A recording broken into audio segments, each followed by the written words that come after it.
सावन में कब है तीज का व्रत, जाने मुहूर्त और पूजा विधि। सावन के महीने में तीज का व्रत रखा जाता है।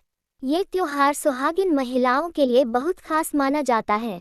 महिलाएं वैवाहिक जीवन में खुशियां भरने तथा पति के दीर्घायु के लिए रखती हैं। इस त्योहार को भगवान शिव और माता पार्वती के मिलन के प्रतीक के रूप में मनाया जाता है। महिलाएं अपने शादीशुदा जीवन में सुख और शांति और अपने पति की लंबी उम्र पाने के लिए बहुत से व्रतों का पालन करती है, जिसमें से तीज का भी व्रत भी होता है।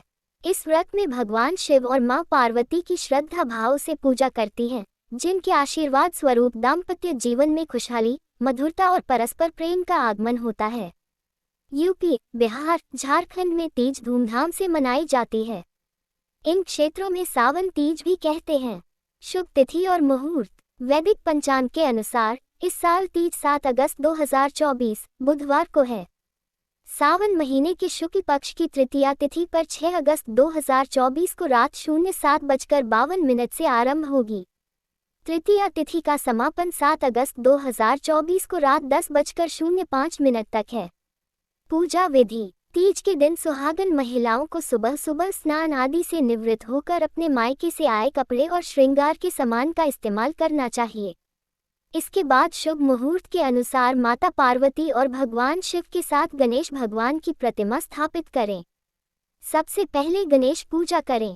इसके बाद माता पार्वती को 16 श्रृंगार के सामग्री के साथ साड़ी, अक्षत, दीप, धूप, गंध आदि अर्पित करने के बाद भगवान शिव को भांग, धतूरा, श्वेत फूल, बेलपत्र, धूप और गंध आदि समर्पित करें।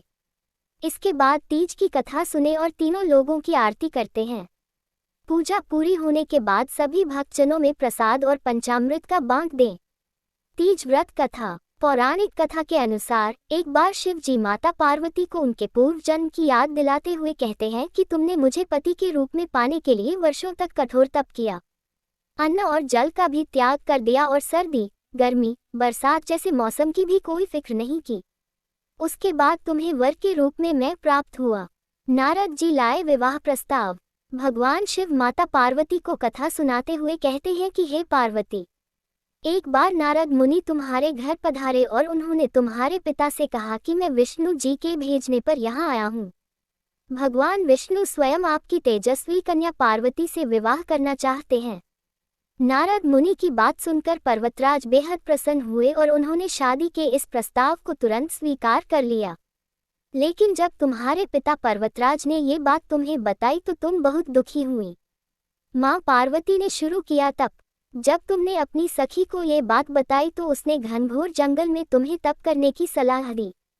सखी की बात मानकर तुम मुझे पति के रूप में प्राप्त करने के लिए जंगल में एक गुफा के अंदर रेत की शिवलिंग बनाकर तप करने लगी।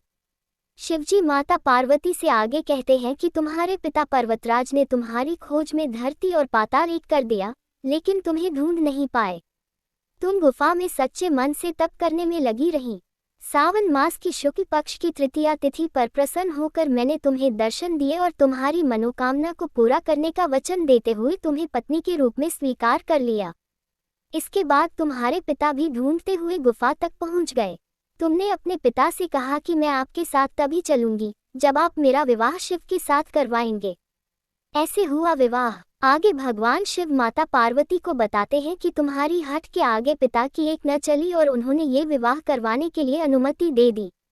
शिव जी आगे कहते हैं कि श्रावण तीज के दिन तुम्हारी इच्छा पूरी हुई और तुम्हारे कठोर तप की वजह से ही हमारा विवाह संभव हो सका।